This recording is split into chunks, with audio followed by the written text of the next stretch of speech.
Ano muna natin to, sir, yung mga nandito. Hi, RL. Good evening. Data Janitor, Hello. Mr. Grimm, and Nathaniel.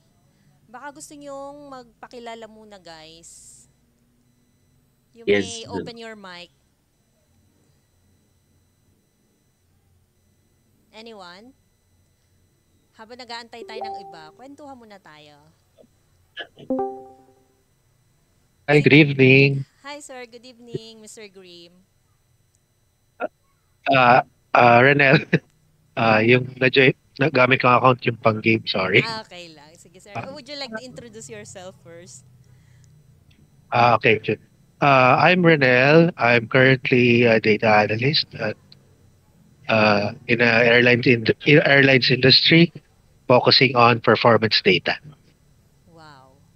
So I hope to Hey. join this community to learn more and to upskill and to share. Thank you.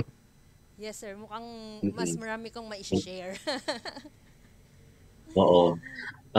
Yan din yung ano, yan din yung sinasabi din ni Sir Mike sa amin ni Nakata na mas some of the professionals can share more kasi parang kulang tayo sa resource on actual industry experience. So yun.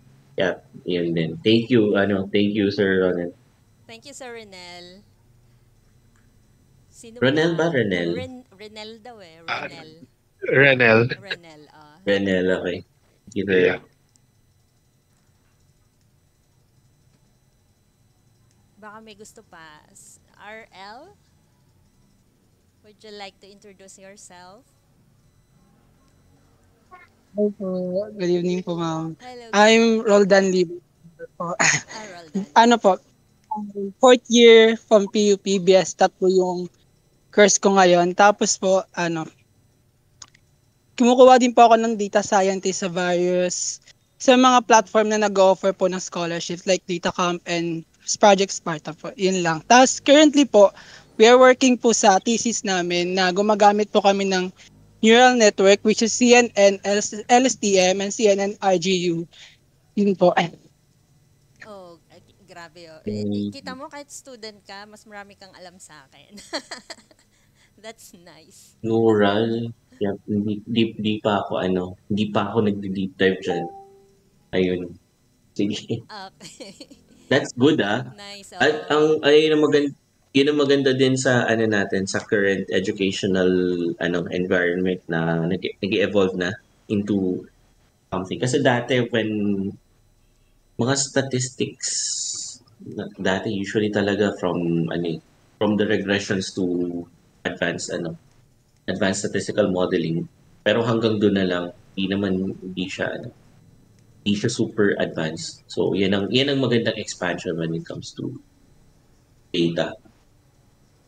Nag-evolve na talaga. Ayun, yes. Actually pa ano pa, magpapa-mentor ako sa'yo. Papa-mentor ako. Hindi As, ano, may oo. mga times na gano'n. Actually, sir, alam mo ba yung mga naatinan kong mga webinars? Alam mo ba yung mga, as in, mga student pa lang sila. Sila na yung nagkakandak ng mga seminars. And ang dami kong natututunan sa kanila. Yung iba mga newly grads. As in, ang bata. As in, nakakatuwa talaga. Sila yung aking mga nagiging mentors. Ayun. Exactly. Kasi talagang ano, ibang-iba yung ibang-iba yung feeling na marunong ka na tapos ang challenge lang is hindi mo pa naa-apply yun sa real world Yes. experience. Pero Yes. yun ang ano, mas ano yun, mas at least mas prepared na yung mga ano natin, future data professionals compared sa atin dati na Diyos ko po. As in, Yes. from magsa-start ka talaga sa Excel paakyat before ka makarating din sa level na kailangan. Tsaka ang swerte Some, ng mga ano, students lalo, ngayon, sir, no? Kasi yung exposure mm, nila, grabe. As in, ang dami ng mga available na mga resources, tas mga ganito, webinars, mga, ano, as in, talagang nakakatuwa. Data Johnny, Nathaniel, Anomaly. Pakilala muna kayo habang wala pa iba. Eto si Jean, suki natin Ay, to. si Sir Jake.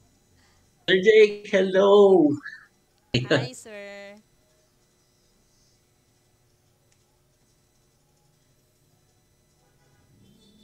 Ayun. You may want to introduce yourselves first, guys.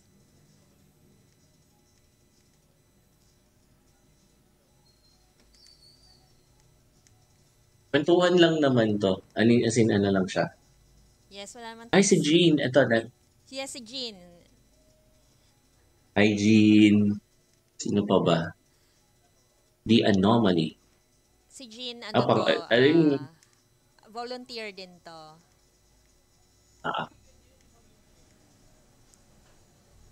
feeling ko yung mga names ng iba nating iba nating kasama dito tonight, mostly parang either pang Dota, Valorant, or Fortnite. Ay, mga naka-phone din kasi sila. Correct, correct. Kwentuhan lang naman tayo, guys. So, walang certain, or actually, ang target is mapag-usapan yung tungkol sa future events ng Data Masters, comments, suggestions, about dun sa previous events, kung mga naka-attend kayo. I think siguro, we have enough numbers na kata. Yes sir, sige po. Oo, pwede na tayo mag-start, no? Pwede na tayo mag-start, no? Ako kasi, sige, I'll try to start with something like, um,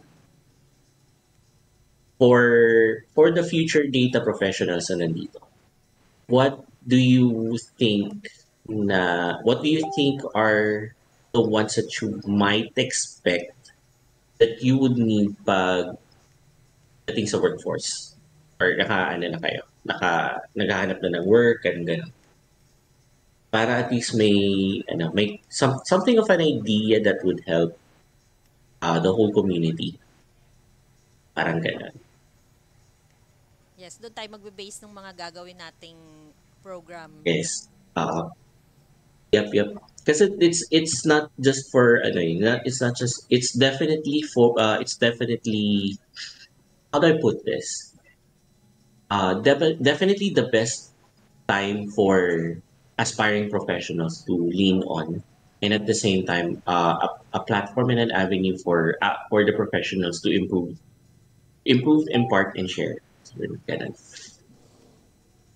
Siguro we could start with siguro yung pinakauna sa list hello Adrian, ikaw muna. Pakilala ka muna, and then to the question na if you are an aspiring data professional, what do you think you may need to expect something from the data masters na makakatulong sa'yo? Or if you're a professional already, what are the things that you may want to improve on para mas umangat yung career progression sa work?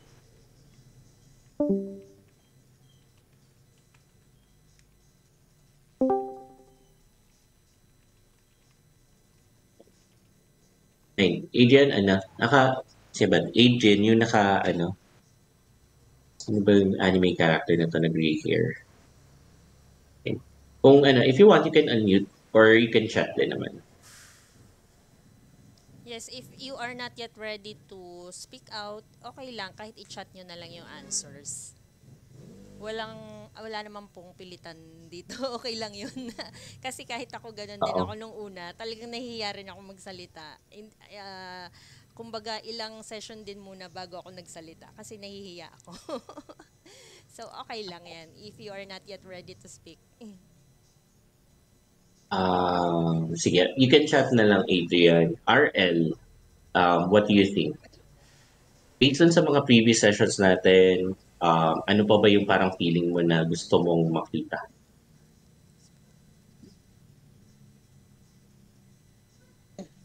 Yes po. Yung, since fourth year, tapos, aspiring applicant pa po ako naghahanap pa po kami ng mag-apply pa po ng trabaho since currently po kasi na intern po ako sa PSRC.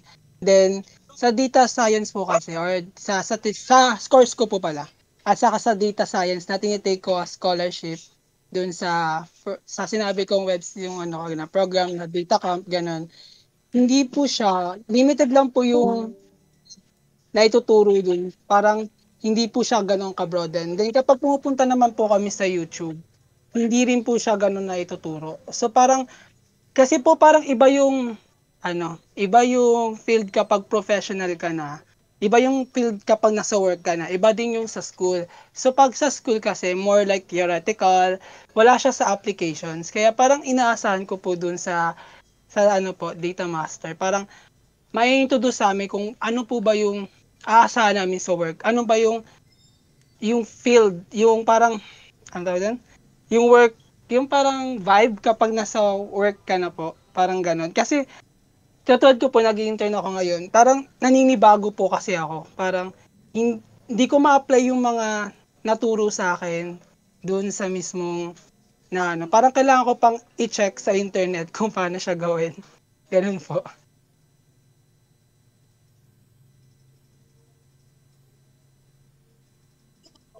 Teka, nakamute pala ako. Sorry. Okay, so it's a very good thing.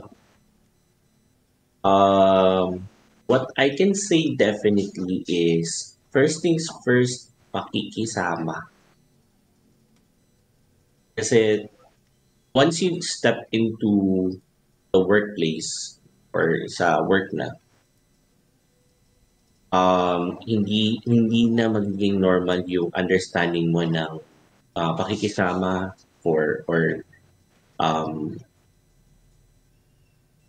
communication, ano pa ba, yung mga personal boundaries, mga ganon. Kasi so for example sa school setting or college setting,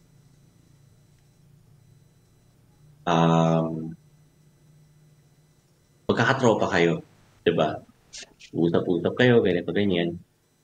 And kapag hindi mo feel yung kaklase mo, not really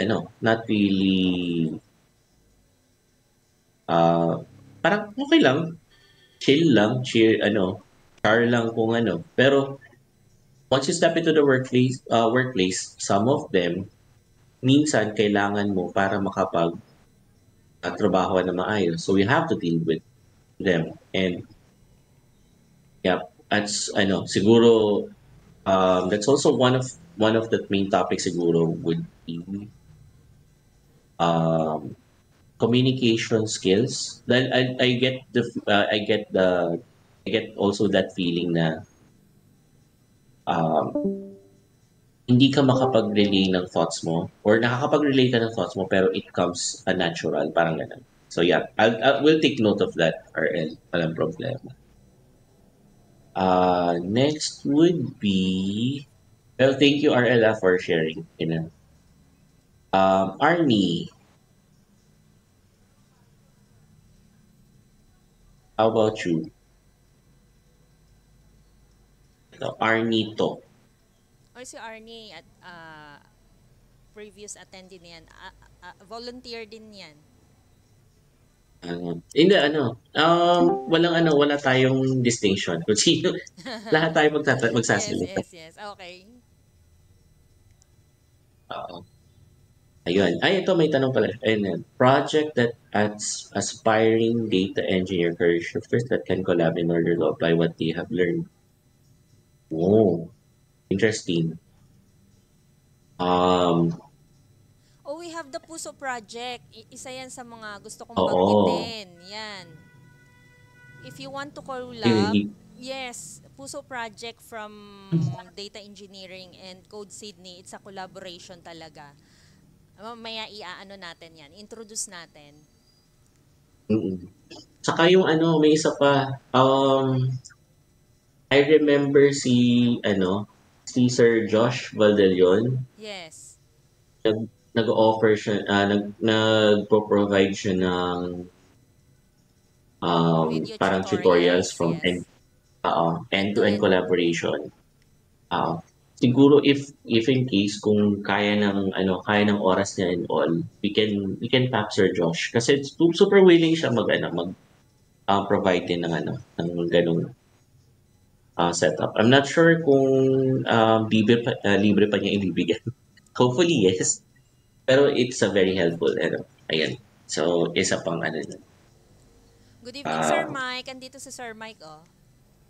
Hi Sir Mike, good evening. Oh, eto. Hello. If naghahanap Ah, tayo ng project, I suggest to start dun sa DEP website.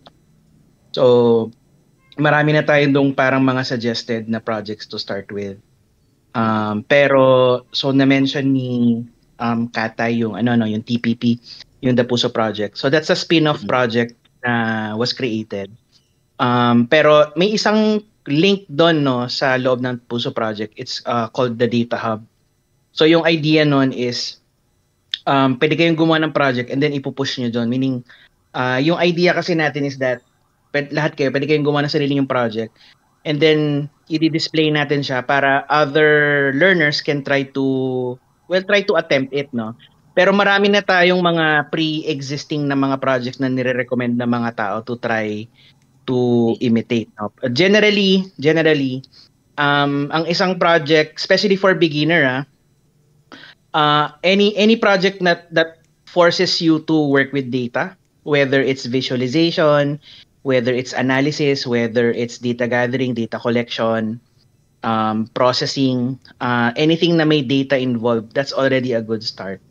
So, marami tayong mga ganun na example project. You can also try to search sa FB group natin, marami mga nagpo-post. So, I don't know, may mga key terms na lang na maghanap kayo ng project or GitHub siguro or Power BI, parang gano'n, or dashboard or visualization.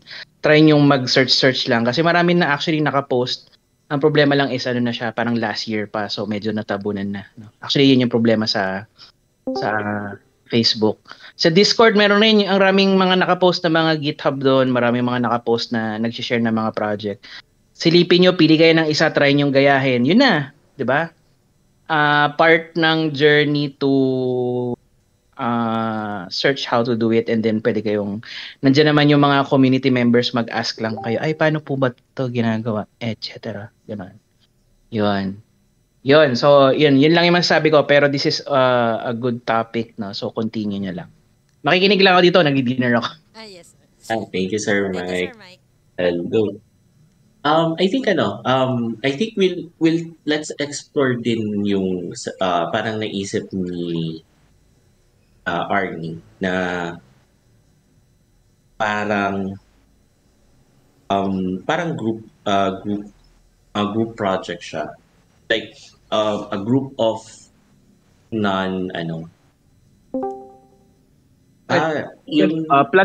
Excuse me, sorry. Plug ko lang dito pala si Jake. Si Jake yan ang isa nating representative from nasa Germany yata to si Jake eh. So paminsan-minsan may kita siya nagpo-post about mga Germany openings.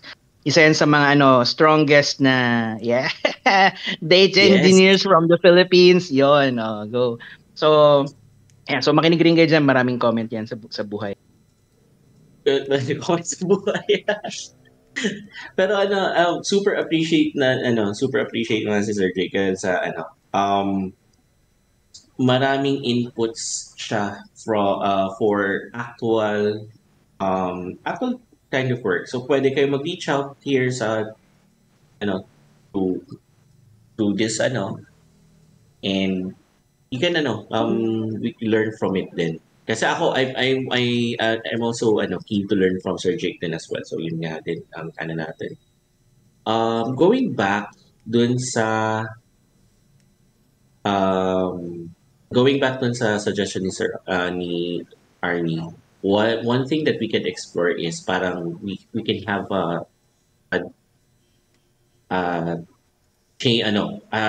parang separate session or separate group na parang okay, we do one project, hindi nyo pa alam kung anong gagawin, and then there's one professional na that will guide. That could be a possible, but I do think that it's for the mentoring for the mentorship program. So probably we can you can try to explore that. But it's a good thing. It's a good thing. Yeah. As for the data sources, you can also check out Kaggle.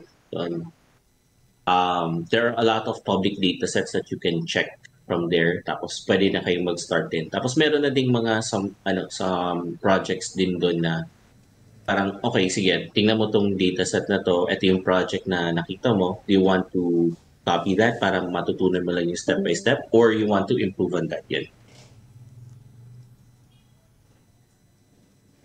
Oh, that's okay.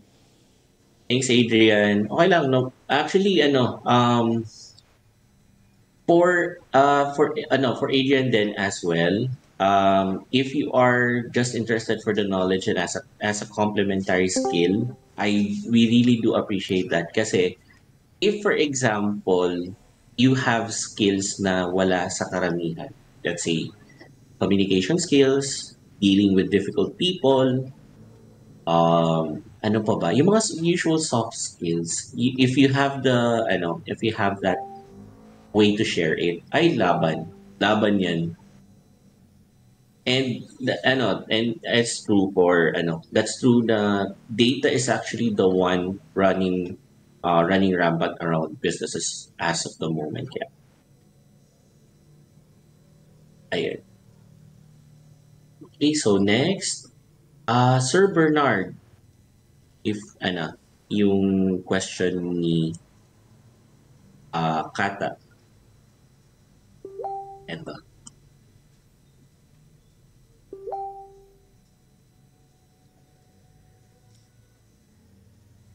If you are an aspiring data professional, what do you expect from the Data Masters program to help your career?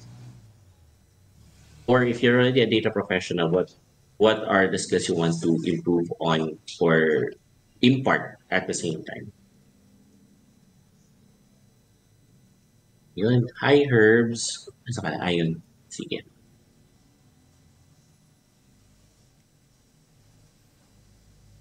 Sir Bernard, hindi pa Herbs, if can you pwede ka ba mag-unmute if not, you can chat here. Yung question ko today, if you're an aspiring data professional, what do you expect from the Data Masters program to help your career?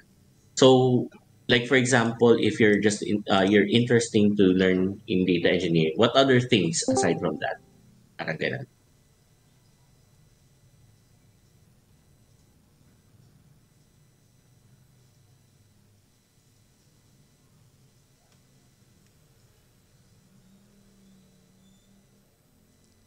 Si Herb sabi niya, "Hi po, fresh grad po in computer engineering here. I'm very interested po in data engineering and I'm looking forward to learn lots from here po."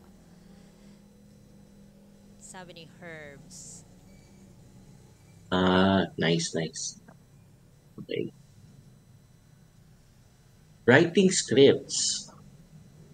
Okay. So, kikinig lang. Sige po, Sir Bernard. Okay na.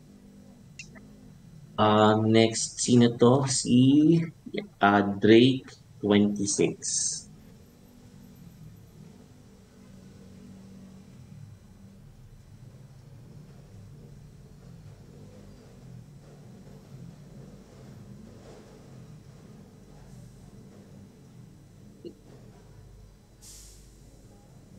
Ayun.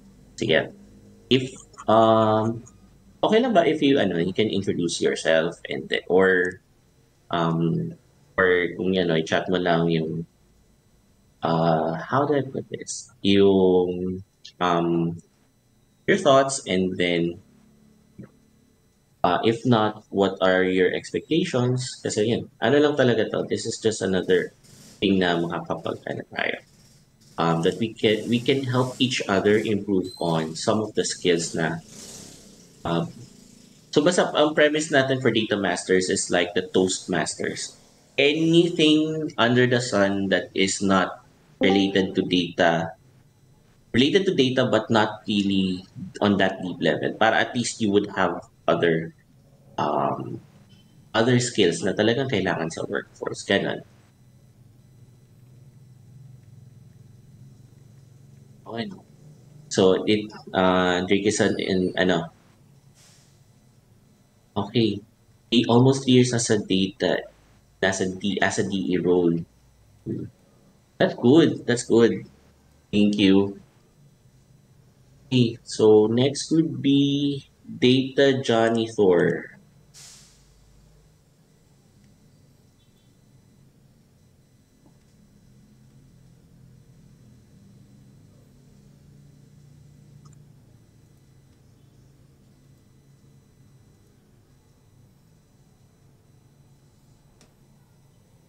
Okay. Okay.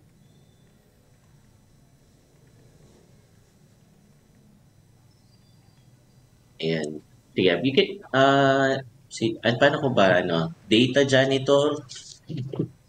Can you introduce yourself to the group and you can share what you think about yung discussions natin today.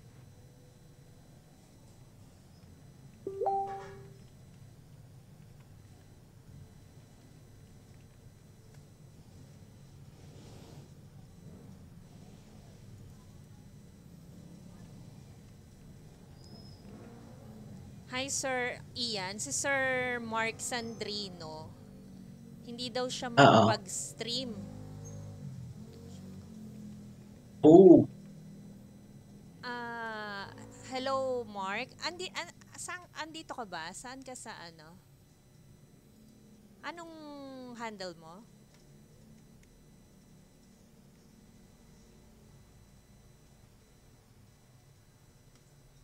Can you unmute your mic? Data Johnny. ikaw pala yan, Sir Frank. Okay, sige. Sir Mark. Data Johnny, ikaw yan. Ikaw ba yan? Bali kasi si Sir Mark, siya yung mag-share nung experience niya dun sa kanyang certification exam. Okay. Sorry, Data. Jenny, akala ko siya. Kachat ko kasi sa Facebook si Mark. Okay, wait. Sige, Sir Ian, tuloy mo lang. Ay, sige. Sige Arnie. po. Arnie. Opo.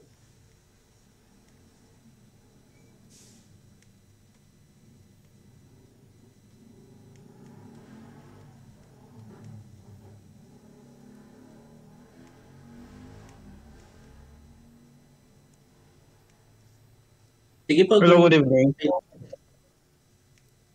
Yes po. About the question ko kasi kanina, actually, nag-usap na kami ni Kat before. I have my own projects. She has her projects as well. Ngayon, we want to collab in such a way na yung project is parang ano na siya, work project.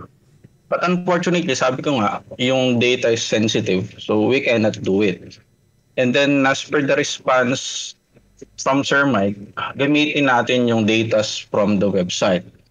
But unfortunately, what I'm searching is yung project na, for example, merong isang existing project na meron talagang moderator on that project na who can assist for those people who want to learn, and then as well at the same time ma-showcase yung mga natutunan ng ibang tao dun sa same project na yun. So I don't want to start my own project kasi I have it already. I want just to verify kung nasa standards na ba yung knowledge ko on how to do things. Okay. That is my goal as of now. Kasi I've finished the data camp but I didn't take the certification. I have made multiple projects but I think parang kulang yung kasi hindi ko siya ma-verify kung gano'n na ba talaga yung ginagawa niya sa labas or what. Actually, I'm not in a data profession right now pero I'm seeing some opportunities. Kaya nag-try ako mag-aral. So, yun lang. Yan, okay. Sige, Sir Good. Ian.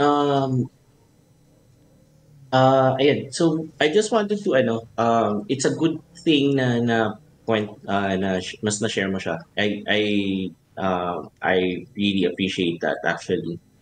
I do think na yun parang it's the concept of a guided projects program where may isang data professional na volunteer that will check yung progression ng aspiring data professional to see kung nami-meet niya yung standards. And I totally agree on that on that topic kasi yung focus mo kasi once you go into yung mga standard na programs like Data Camp, Coursera, W3 schools, you will be working on data sets na clean na. As in, ano na siya, you will have you will have a clear sense of the concepts and the topics na napaka-basic. Pero the real world does not, the real world yung sa actual work, hindi ganun. As in talagang mapapaisip ka hanggang sa dulo ng walang hanggan. And that's a very good idea na how can I translate my skills na nakuha ko from these learning programs into an actual real world project that would validate that skills. Sir Mike suggested the data sets and the projects na nandun sa Data Engineering Pilipinas website or the DEP website because some of them are real world data sets and some of them are unclean. Titingnan mo lang na mabuti. But yeah, I think that's one way for us to explore what if we have that kind of program. So yun, let's put it into put it in perspective and siguro it will be up for further discussion sa mentoring program kasi it's a mentor-mentee thing, I think, that can help you ganun. Ayun, Kata, what do you think? On that note then.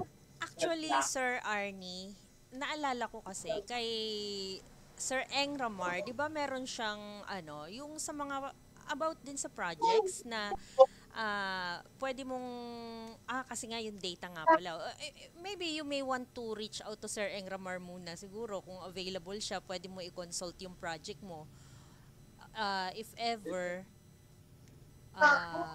makapag-suggest siya ng ibang I mean not iba or kumbaga something na po pwedeng gawin dun sa project mo or baka may advice siya kasi sabi mo nga 'di ba meron ka ng project kaso sensitive data, so ayun, try mo lang mag-reach out, malay mo.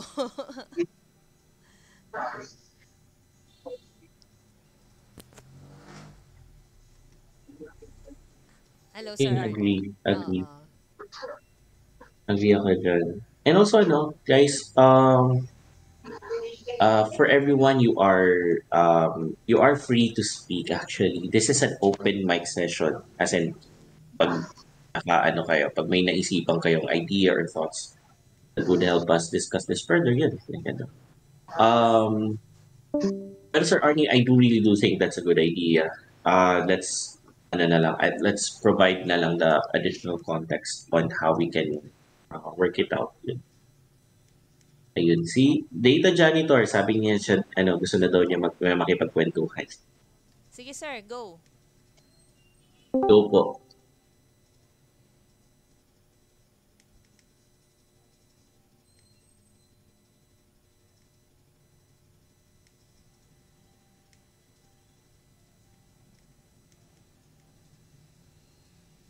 Mukhang may problema pa rin yung mic mo, sir.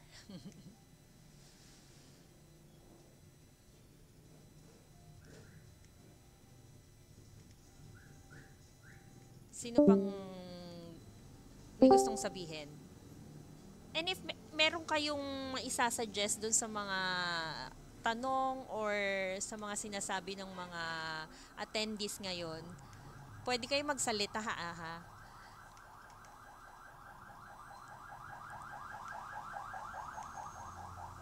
Yeah. Also, that's one way of for us to for you din kasi yun one important thing about being a data professional, communicating the data through how you interact with people is also a very important key. Kaya feel free to practice din kapag nahihiya kayo magsalita.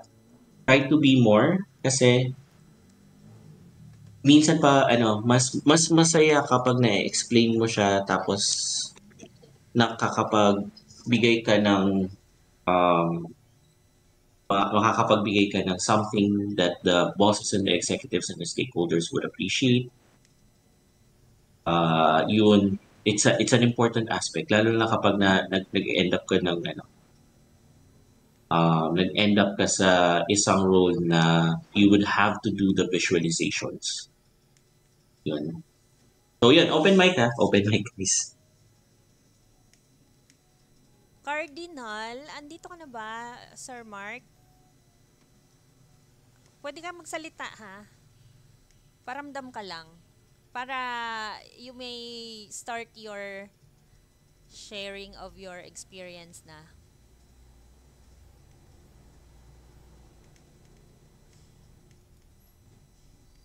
Sabi niya nandito na raw siya si Cardinal. Pero parang hindi ko nakikita yung name mo dito, sir.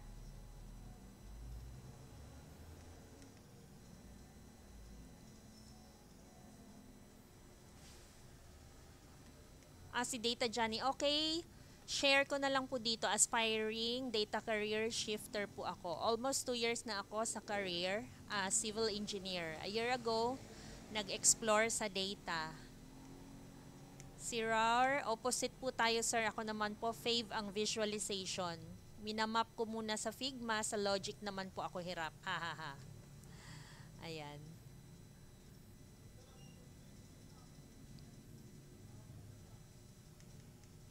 Sino pa? Ito. Ay, anong name ni Rar? Anong name mo po? Christia. Okay. Christian. Actually, I think this is another suggestion na pwedeng na-overlook siya ng data professional ang visualization kapag nag-deep dive na sa technical. So, your skills are actually some of the most valuable ones kasi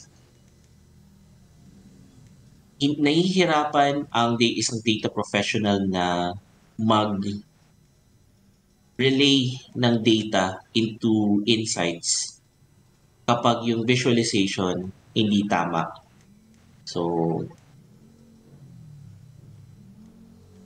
it's we would welcome na you can impart your skills using if I understand UX UI design because you're using Figma share po please. Mas makakatulong din yan sa community. So don't hesitate to share and impart your knowledge about this. Si Drake, question niya, hi guys, any input that differentiates a senior versus junior data engineer? Maybe like software engineer practice, etc.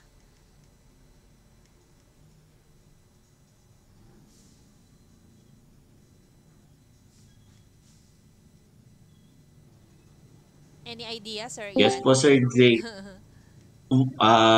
No, not really pa. Not really. Hindi pa ako nag-deep dive into sa pipeline, sa data, as a data engineer as a whole. So, more on, more on business intelligence level. Si Sir Jake talaga ang pinaka, expert natin sabi ni siya. Sir Jake, can I answer that? Yes, you may, sir. Yes, Sir Jake. As in, actually, pwede ka na mag-open mic.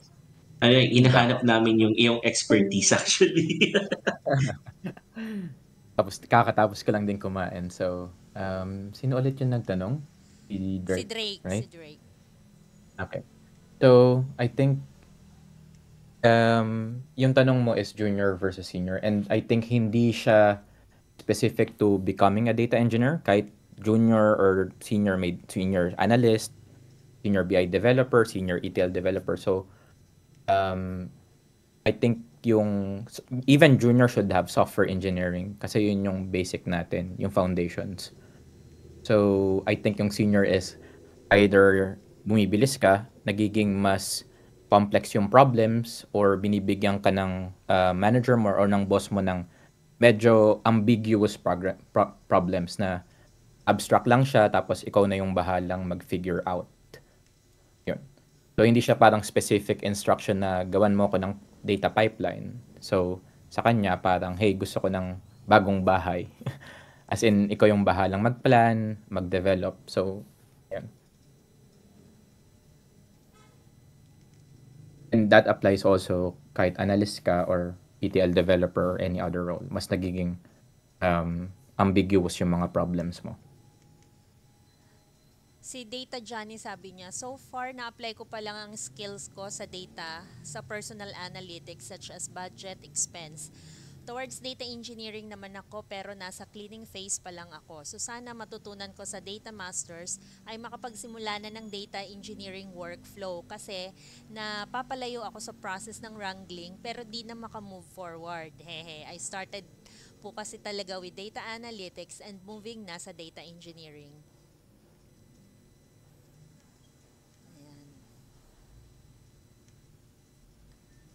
RL, hello po, tanong ko lang po saan po kaya pwede mag-aral ng data pipeline and ano po kayang magandang gamiting software to learn it po. Punta ka lang RL sa website ng data engineering. Maraming mga tanong na pwedeng masagot doon. Maraming mga examples, projects, ayan, mga tools na pwede mong aralin.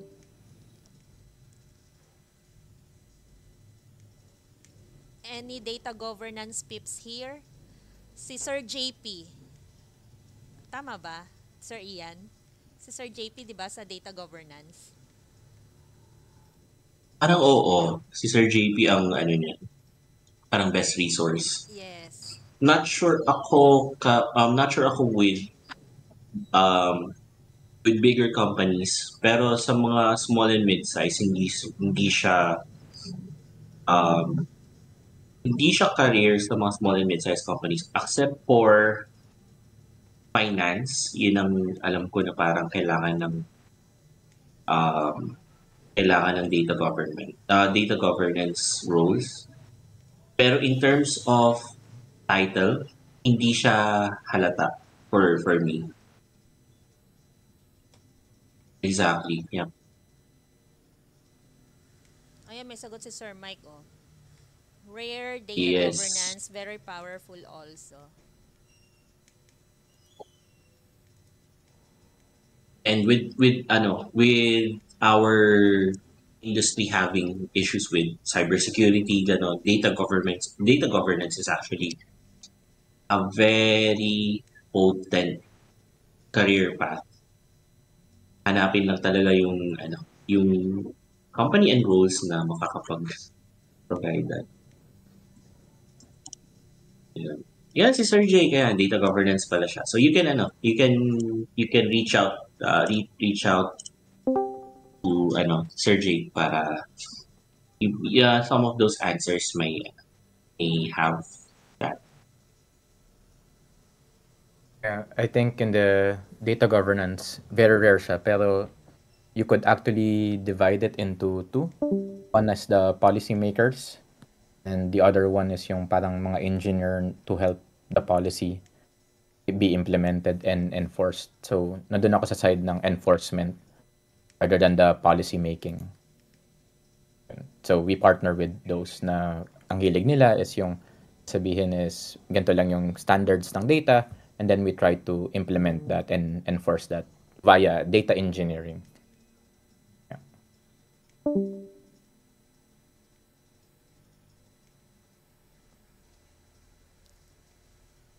Hello Mark, kung nandito ka na sa Discord, pwede ka na mag-talk.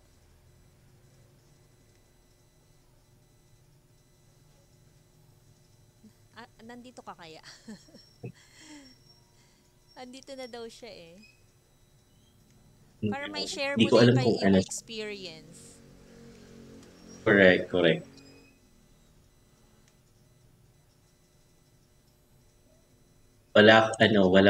Walang ano dito, walang moderation sa totoo lang. Kung anong gusto niyo kung anong gusto niyong ikwento, let's make it Anything na gusto nyong Yes, i-share. that's true. That's true. Data governance actually siya, napaka-critical siya sa lalo na sa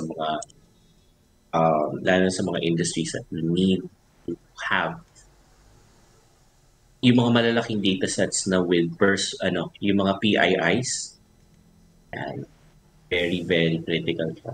So, you can explore, basta just reach out to some of the guys na makapagbigay sa'yo ng insights. Yan. So, si Christia may tanong is, po ba na mas helpful is if sa Power BI mag-focus, since mostly raw po here sa PH Microsoft stack, more on Tableau po kasi hands-on ko po and mas may mastery ako, and I haven't tried Power BI pa po. Lagi ko lang po naririnig DAX. Okay.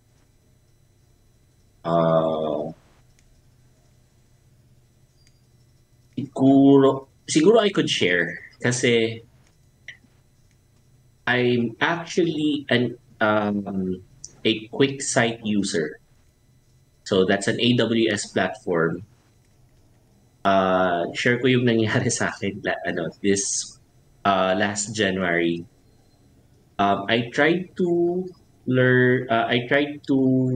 expand my role as a Power BI analyst or developer.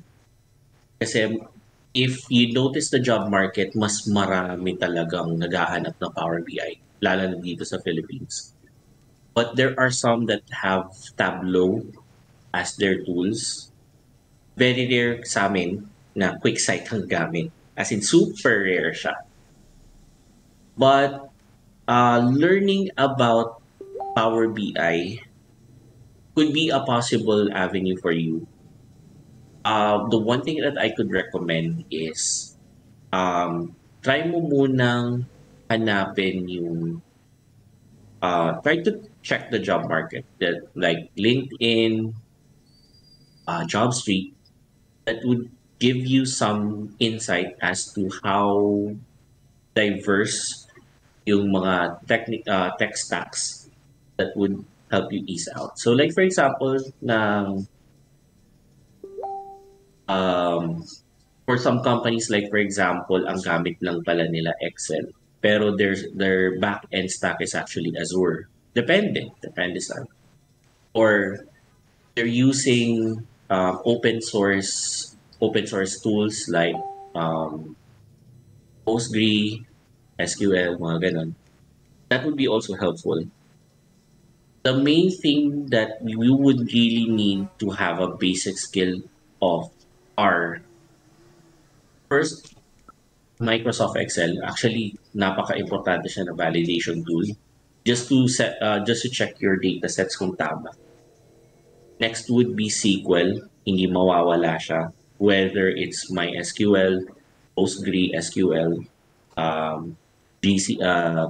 Google BigQuery, and others, and sometimes no code like MongoDB, mga ganon. And then a programming tool like Python and R. Very, very, those are very basic and can be applied to any visualization tool. The rest would be, ano yung plano mong gamitin later on? Yun lang yung parang magiging crossroads mo. But looking at the job market right now, mostly Power BI. That I can say. Pero sometimes it will be it could possibly be oversaturated dahil sa sobrang dami na ng professionals that are learning Power BI dahil kasi sa job market. It could be a possibility that you could possibly earn higher as a Tableau visualization professional, something like that. So gauge mo muna yung job market. Check mo yung skills if you can apply yung Tableau sa Power BI if that's the case. And then at the same time, if you really decided on a visualization tool, that's the time that you're going to start a deep dive. And Yung comment ni Sir Jake na data will always be there, lalo na sa AI boom, sobrang hindi mawawala ang data, secure tayo dyan. Si Sir Alan Tan, yung last week na nag-present, if you are into AI, pwede kayo mag-reach out sa kanya. Uy, di ko pa nakita yung yan? Presentation Yung ni Sir recording. Alan, Gusto ko. opo. Oo. Panoorin mo. Yeah. Oo. As in, super miss out ko yun. Sobrang I mean, excited akong panoorin siya pero alanganin yung schedule talaga. Oo. Yun. Naka-upload naman, sir, sa YouTube. Medyo merong Ayun. technical difficulties lang ako sa umpisa pero naihabol ko naman. Ayan po, isa po yan sa Imperfect siya mga po. kailangan ko ring ma-perfect para sa mga future Oo. natin. Mga technical glitches, Ako- maiwasan. Yes. Okay lang yan. I'm not, some are good at that, some are not good at that. Kumbaga, complementary nila. Sa ikaw. Ayun, that's another example ng, possible items. Basta, ano pa ba? Ay, wait lang, sorry. May mga community projects pa po ba tayo na pwedeng tumulong? Planning to take community projects para hindi pa rin maiwan data engineering skills ko while doing data governance. You can volunteer as a mentor para kasi tama ba ako, Kata, if Yes, sir. if I have the parang super duper illogical na analysis. Parang less than 10% of all members ng Data Engineering Pilipinas are actually aspirants and career shifters. Hindi sila less than 10% of all members ng Data Engineering Pilipinas are actual professionals and the rest are aspiring professionals and career shifters. Parang, sir, Yun yung based Parang sa no? data na nag-gather. Yes, sir. Parang, pero hindi ako sure kasi hindi ako yung may hawak ng data. Sila Ma'am Sandy and si Sir Mike yung mas nakakalam about the data. Pero, yun nga, if Oo. like you na gusto mong may alam ka na or ito yung purpose ng Data Masters program. If you can share, ito yung venue natin para gawin yon. So, para doon sa mga beginners, ito rin yung venue para dito matuto. Sa mga professionals, kayo Correct, naman yung correct. pwedeng magturo. So, yun. Oh. Isa yun sa mga gusto nating i-emphasize dito sa Data Masters program. Ito yung ating venue, ito yung ating avenue para gawin both yung kailangan gawin ng professional and at the same time yung mga beginners, learners. Yan. So kung may mga projects na kayo, gusto nyo i-present, mag-ano lang kayo, reach out lang kayo. Yun. Correct. Ayun, that's one topic pala, no? Mga napag-usapan natin kanina. Ayun, one important question. Nakapag-present, for some of the aspiring professionals, students, nakapag-present na ba kayo ng data as a presentation?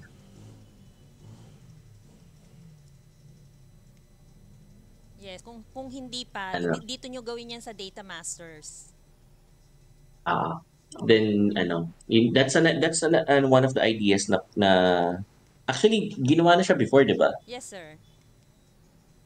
Pero sometimes may one session akong na-attendan na supposedly siya, you're presenting the dashboard to stakeholders. Naging technical session siya. Mm.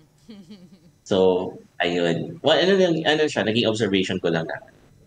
So the question would be is, what if hindi alam ng audience mo yung ginagawa mo or yung supposed na technical thing na ginagawa mo? How will you present it? Yun. Tama, sir.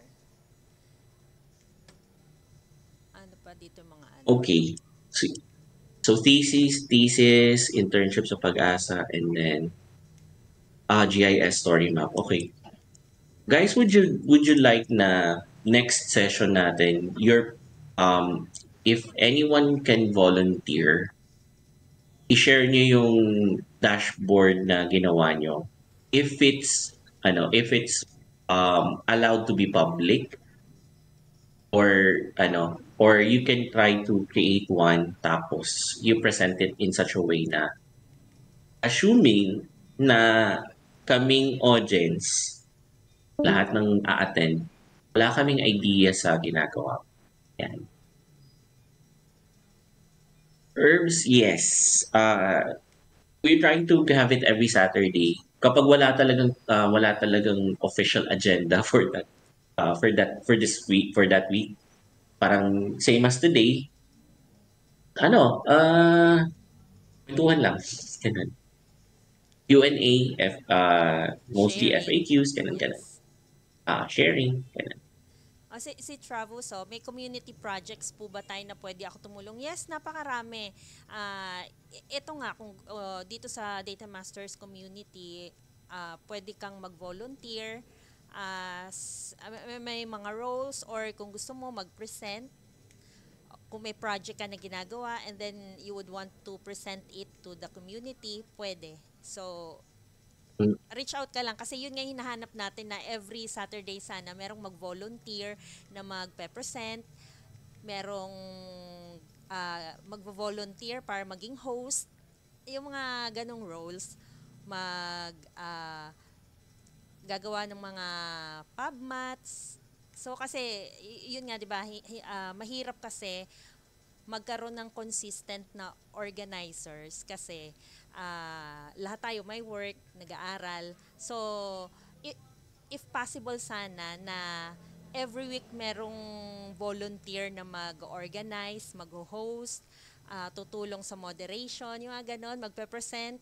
So, sana para continuous yung ating yung learning program sa Data Masters. 'Di ba, Sir Ian? Yep. Yes. I think siguro it's high time na try natin. Ng ganun. Sir Trev, if it's okay with you, you can present something na a data professional would present to the stakeholders. Christia, if okay din sa'yo, you can if you can present something like that. For the guys na may thesis, pwede na ba yan i-share sa labas? Pwede na ba yan? Or if not, you can try to create one. Kahit simple lang, as in yung super simple lang na you can think of na parang that's one thing. And then we're not going parang the premise is we're not going to focus on we're not going to focus on we're not focusing on the dashboard itself, parang as is lang siya, but how you present it, how are you going to walk through it, parang ganun. It's a healthy discussion. And it will, the idea is to improve on communication skills and having those messages heard without being too technical about it. Yun. You guys, sige po. How big is the data set para maging how big is the data set na kailangan para maayos yung magiging visualization niya? Actually, it will depend. It will depend dun sa data set mo. Not really that Will it be for a personal project ba? Or something na pagpapracticean? So, like what I have. I have a project now. May mga data sets akong sarili. And then, since nga sabi ko, hindi ako masyado sa visualization, nakukulangan ako dun sa data ko para makapag-project ng kung ano yung gusto kong palabasin. So, I mean, gaano ba kalaki dapat yung data set mo in order to have proper visualization? That's a very, very, very good and important question. Okay. Siguro one thing na very critical sa isang data project is the one they call the problem statement.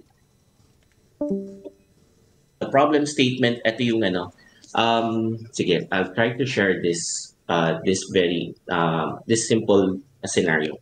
Okay. Di pa. Sure, go. Sir Trev, go. Go.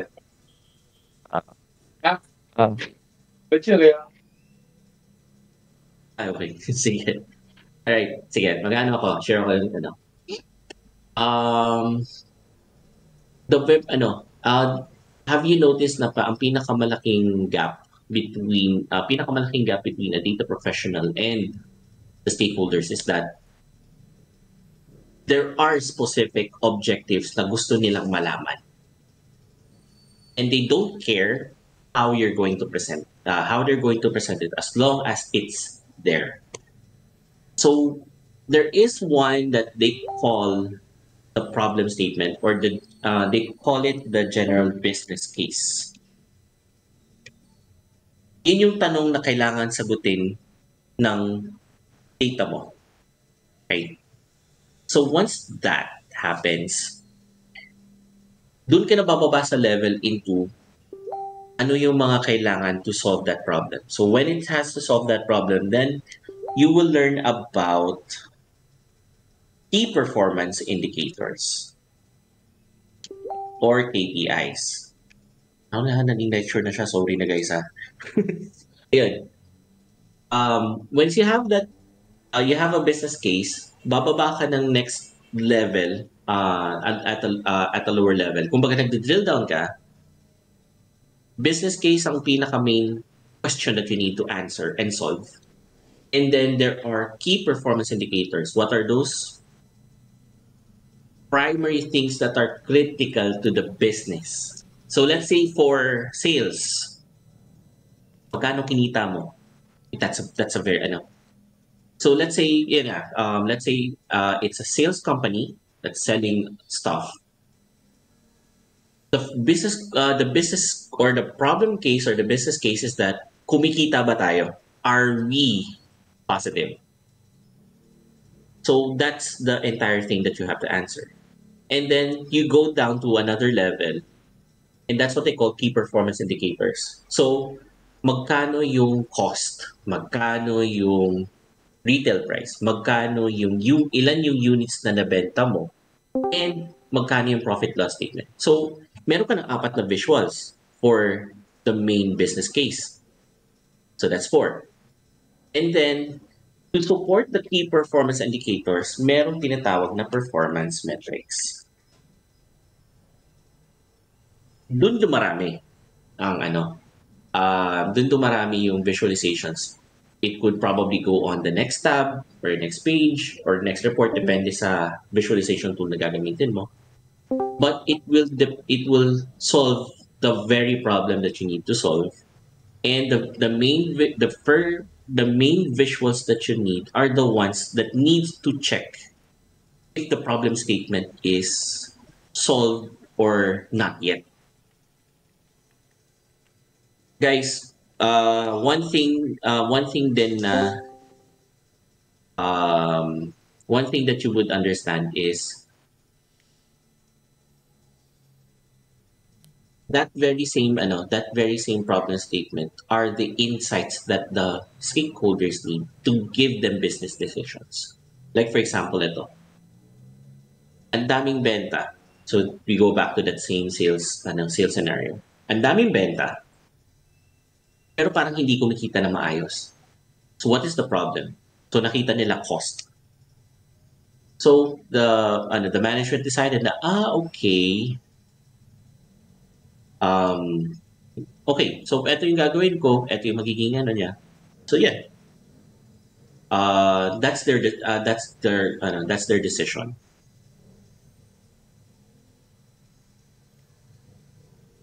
So yun yung mga things na you would have to understand first before going into the dataset. Kasi yung dataset is raw. Kailangan mo siyang kailangan mo siyang linisin in such a way na hindi siya i-over-engineer. That's another issue. Or hindi mo siya i-fit dun sa na pumasa siya. That's also that's another issue and also potentially unethical. But to let them see how these work. So let's say ang data set mo is sales. Transaction ID, date, number, customer, ganito. So there are a lot of columns. Then you're going to work it out and making sure na the data set is clean in such a way na you will have a clearer picture of the KPIs that you're going to present. And then kasi yung KPIs are the ones that are measuring the business case, whether it's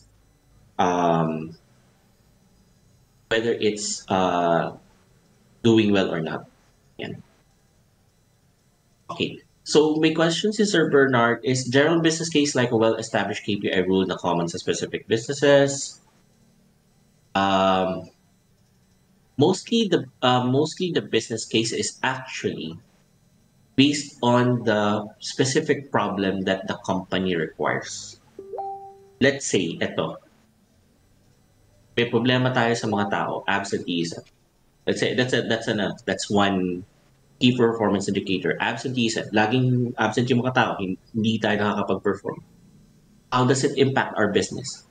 So, yun ang business case mo. How does it impact our business? Ano yung mga metrics na tinatamaan or key performance indicators na tinatamaan? That's one way of looking at it. Super common e-commerce, makikita niyo yung main point ng e-commerce is sales, conversion, and growth. Conversion muna kasi they're doing e-commerce. So how does yung parang tumitingin sa website nila converted into sales? How does the sales impact their logistics? Mga ganun. Maraming topics. But sometimes you will have that question based on a scenario. And I hope this is just me na parang ito lang yung how I understand it. Pero when you go into that level, just think of that as a business, not as a data professional muna. Kasi the data professional follows after that business case. Yun ang ko. That's my take.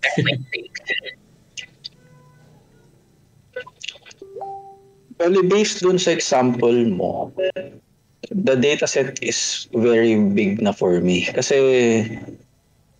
my project is for an service provider. And then, ang factors ko siguro around 10 lang.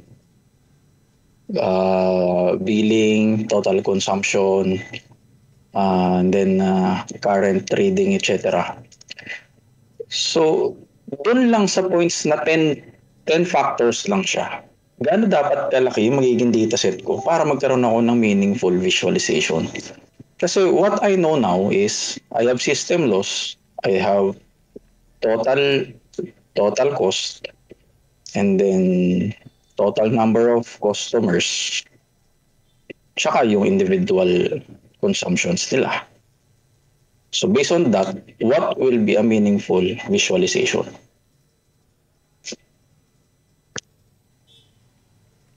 It will depend talaga sa business requirements eh. Kasi sometimes you would have to think of like, if for example, sino ba yung dapat tumingin ng data ko? That's actually one of the very first steps that you would try to think. How would they understand your data? Ganun.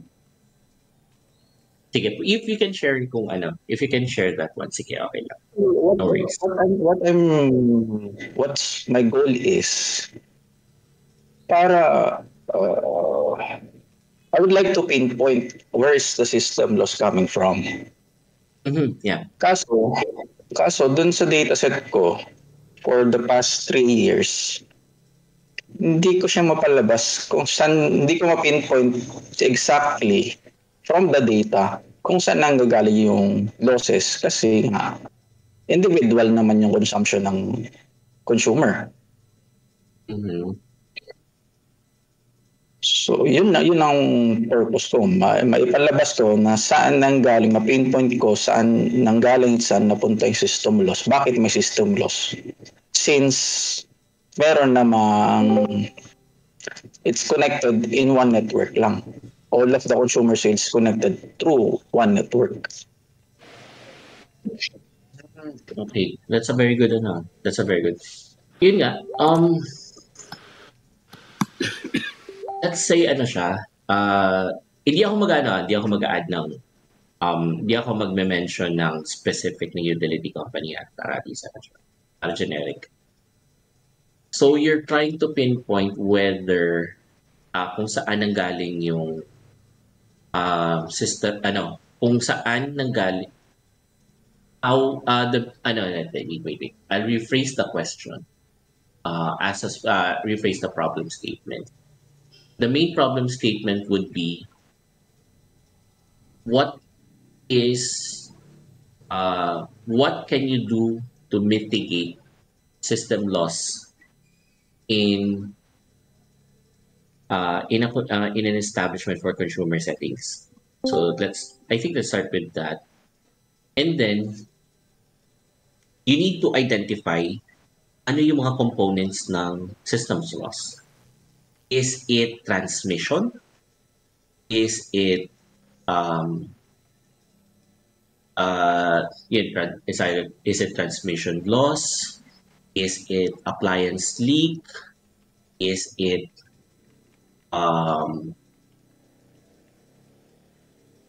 overusage? Yung mga ganon.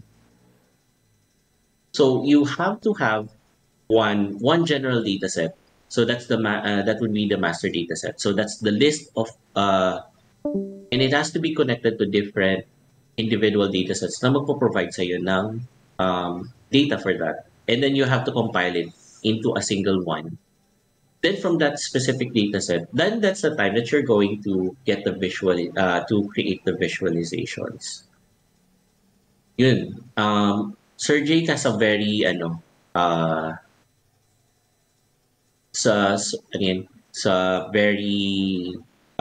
very good example. So yun. Kumbaga, if you're not yet confident about the data set that you're having that can show you issue, then you might want to get some data coming in from other sources.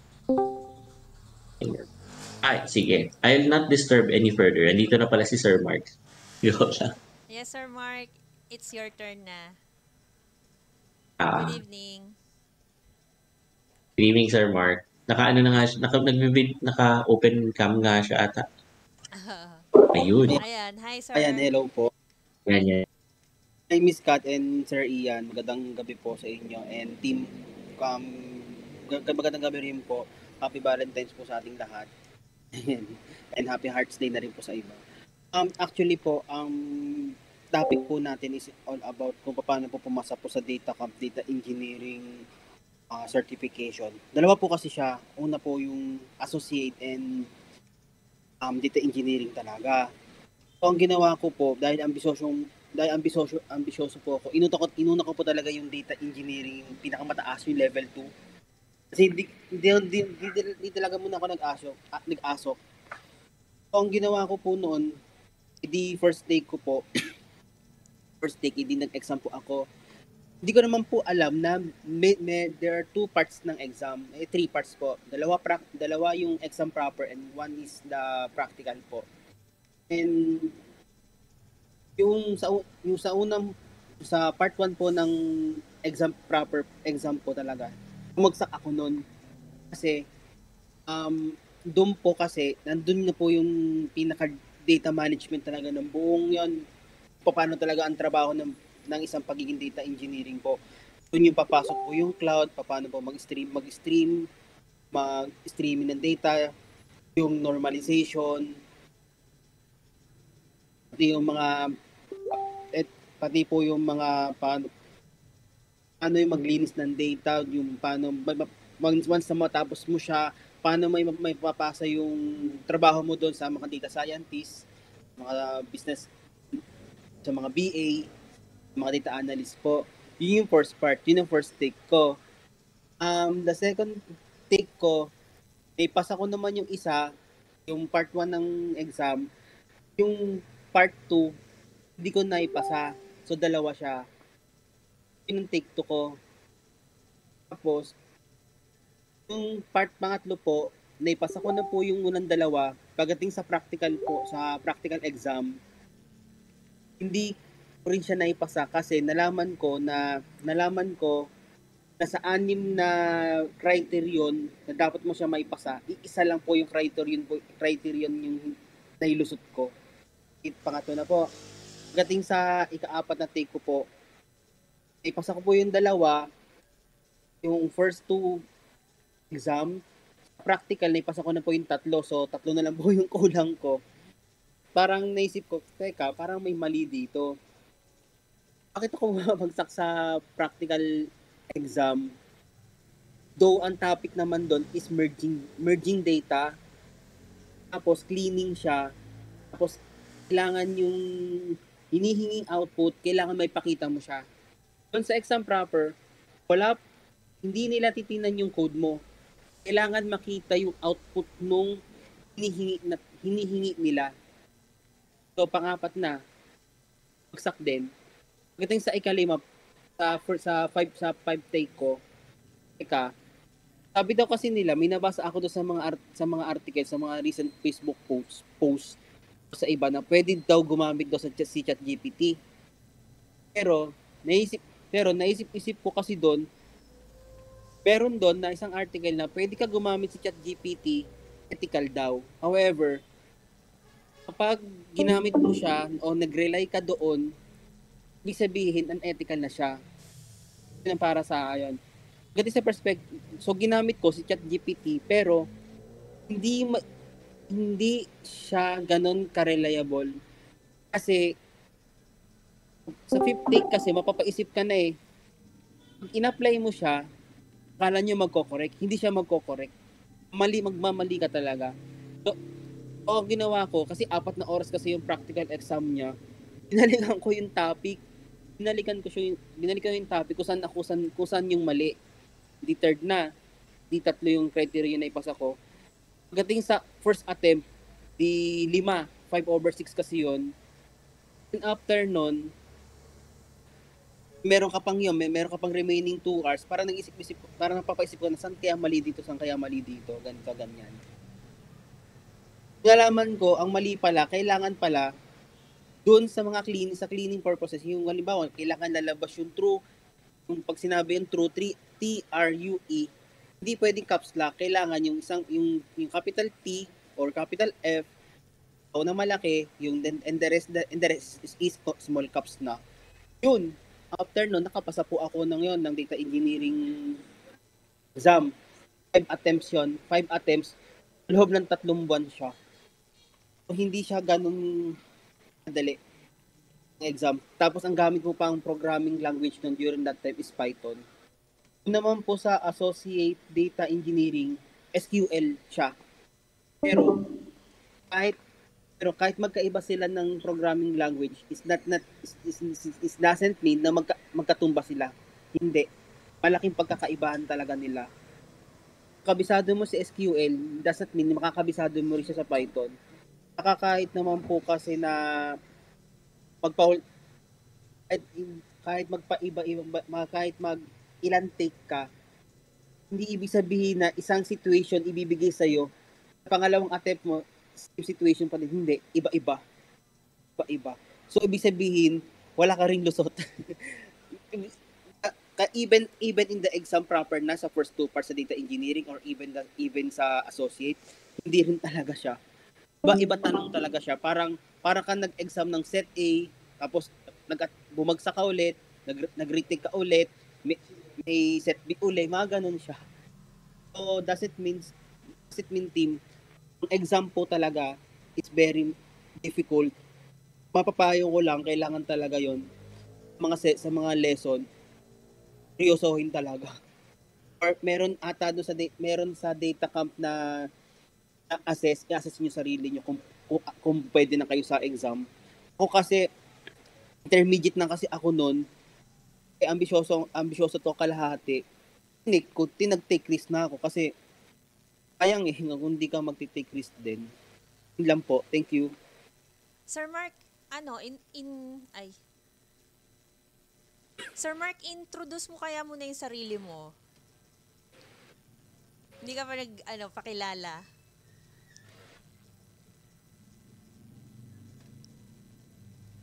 Sir Mark? Yun po. Pakilala Hello po. ka muna kaya. Hindi ka pa nagpakilala. Sorry, kinakabahan kasi ako. Okay Naikwento lang. ko yung experience ko. By the way, ako nga pala po si Mark Sandrino po. I have been in BPO for almost 10 years. Non-agent tuloy. Non-voice agent po ako. I am expertise in operations and project management. I practiced those skills during my tenurity in 2 companies where the first company is Accenture and the second one is Ubiquity Global Services. I have graduated of data engineering pathway po from Project Sparta under of the Department of Science and Technology and Development Academy of the Philippines. Currently, kaaral pa rin po ako ng Python in data in associate data scientist, data camp pa rin, and nag-aaral pa rin po ako ng Databricks, DBT, Snowflake, AWS sa cloud services kasi gusto ko po maging cloud data engineering din po someday. Ay hard. Yun lang po. Thank you. Thank you, Sir Mark, ha. Maraming salamat sa sharing mo. I'm sure maraming natutunan yung mga aspiring data professionals na gustong mag-take ng certification din. And also, I would like to acknowledge Sir Alan Tan. Andito siya ngayon. Siya yung sinasabi ko sa inyo kanina na if you are into AI, reach out kay Sir Alan. Hello, Sir Alan.